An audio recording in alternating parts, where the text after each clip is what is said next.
Welcome back to Spotlight Over the City, you guys. We got us a +1 in the building. Man, this guy right here. So you guys are familiar with Soulja Boy. Yes. And Soulja Boy, I will say this. Let me real quick before I spin. Okay. Soulja Boy is one of the most underrated, in my opinion. He took the internet game and mastered it early. And he took it so far so fast that you guys definitely should check out some of the people that he's credited to being attached to. I think it will shock your soul.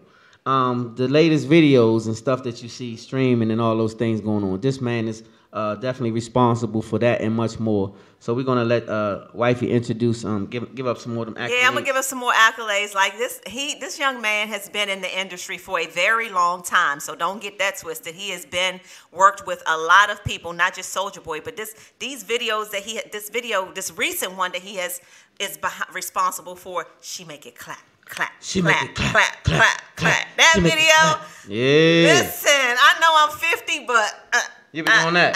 Yes. Listen. So you can always practice that on me. We got company. But I'm ready. We can take a pause. Yeah, listen, we got company right now. So I am really, really happy to introduce to you all music video director Dale Ray. Yay! Let's give it up. Put some hands together. Yep. Welcome aboard. Hey. I appreciate it. You guys are great. Wait a minute. Hold up. I'm jealous. I see a background. Look at those. It don't look like that where we are. What's going on? I'm out here in LA right now. I'm bi-coastal, so I have an apartment out here, and my main spot is in New Jersey. That's what's up. Wow. So you have been all around the world for many years. For those who are not familiar with your work, I'd like for you to just give them a little background of who you are and how did you emerge into directing music videos for people like Soulja Boy. Tell us how that happened. Well, we only have half an hour, right? Yeah. We don't have that long. You're right. Give us the short version.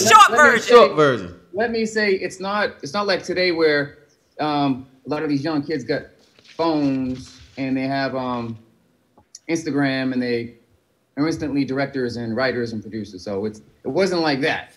So I started in a whole other time.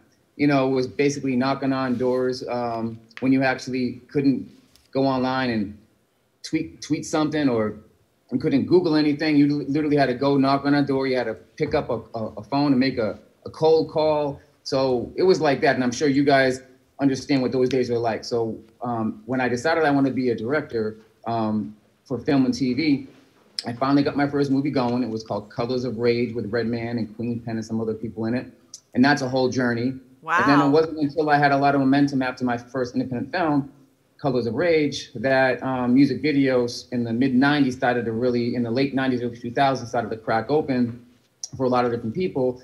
And I decided, okay, you know what, with directors like Paula Hunter and Brett Ratner and Steve Carr finding a pathway to Hollywood through music videos, I decided, okay, let me stay in the music video lane and take that route, and that's what I did. Wow. So you started early, brother. You was with some big names early in the game. Because those names go way back to the early times. They was pioneering. You was there then. Well, listen, even before that, even before I decided I was going to be a director, I spent years as an actor, and I got my SAG card back in my Boston and my New York days. And to really give you a timeline, the first project I was ever in was I was a general background. It was in a movie called School Ties, which had Brendan Fraser in his first film as a star, and it had Matt Damon and it had Ben Affleck in it, and that was even before they had their big one. That was 1991. So I've definitely been at this for a minute. Yeah, you have. I bet people don't know, and my numbers might be off, but you have about over 700 music videos between rock and R&B and hip hop. You've directed over 700 music videos. Am I about right? Yes, absolutely. And the majority of those, like for example, I have to go back to New York on Sunday and go do a music video for Travis McCoy from Gym Class Heroes. He has a new album out. And then I have to go do another video for another rapper out of New York. And people kind of just, rappers and artists, rockers and rappers, they kind of find me, directly through if I've already worked with them, they call me directly, or if they got a mutual manager or a friend, they call me directly. I really don't seek music videos out anymore for a couple of different reasons. But yeah, I mean, having been, doing this for that many years, the majority of those were done back in the time when they were still shot on film, and it was a whole different process than making music videos. There was a lot more of an artisan approach to getting things done. Nowadays, with the technology of like lenses and cameras, lenses are what they call faster, so you don't need a lot of light to really light something. Whereas back in the day, if you were going to shoot on film, you would need to have light to hit an image to actually have it be something you can actually edit in post-production. Nowadays, you can just shoot wide open, and you really don't need any lighting. You don't need to really be focused so much on that anymore. So mediocrity has become the new standard, and it doesn't mean that you can't still be creative, but it just with so much more music, with so many more outlets for music and artists to grow, and the advent of all this technology, it's sort of just like a lot of noise, visually and sonically. And when you come from a time when it was it was a lot more thought going into some of these things, you kind of took that for granted. Nowadays, I really just pick and choose the ones that really make a lot of sense for me to spend my time on. So yeah, so 700 videos, closer to 1,000 now, and from a time when it was a lot harder to make things to now, but using that same mentality of, whether you have $10 or $1 million, you want to make that product something that you can be proud of, and you make sure that the artist and the label can really benefit from your artistry being put forward for that music. I love it. So when Soulja Boy calls, you say yes for the most part. Yeah, absolutely. Yeah. He's my little brother. I go back to before he had tattoos, before he started smoking, before a lot of things in his life. So I did the Kiss Me to the Phone video, the Crank That video. We did 16 videos together. I think I did a little post where this She Make It Clap is like video number 16. But you know what? It's hot. It's really hot. Is he easy to work for? Does he listen to you? Oh yeah. No, he's actually one of the easiest artists I've worked with. A lot of artists that want to be very heavy with your opinions and not have a whole lot of smarts behind those opinions because it's just ideas, and sometimes ideas don't translate into what the reality is. But he's very smart. He doesn't get a lot of credit for a lot of things, but in something like this, that kind of question, is he easy to work with? That isn't something one gets asked quite a bit, but that's something I can say honestly. He's very easy to work with. Wow, good to know. I have a quick question. As a person watching films being made and getting into filmmaking myself, when you get a person that you're being paid to shoot for, and they have one idea in their head, and it's totally whack, and you really don't want to shoot it because it's going to be your name stamped. Do you shoot it anyway and get the money, or do you say, this is kind of whack and maybe we should do it another way? How does this work? Because I've experienced a film that I thought was not the greatest, and the person shot it because they just took the money, basically. And that's what that's kind of a big open question because circumstances mean a lot. So whether that person being asked to direct is an established director who maybe is on some hard times, they'll take a job because they need to get that check. More often than not, when it comes to music videos, I get hit up a lot for, providing, music video services for artists that are from overseas, or maybe they've got a rich mother or father and they are doing the first music video. The music may not be the best. So a lot of times I'll bring in a co-director, somebody looking to get their opportunity, someone I've been working with some time, but they're now ready for a break.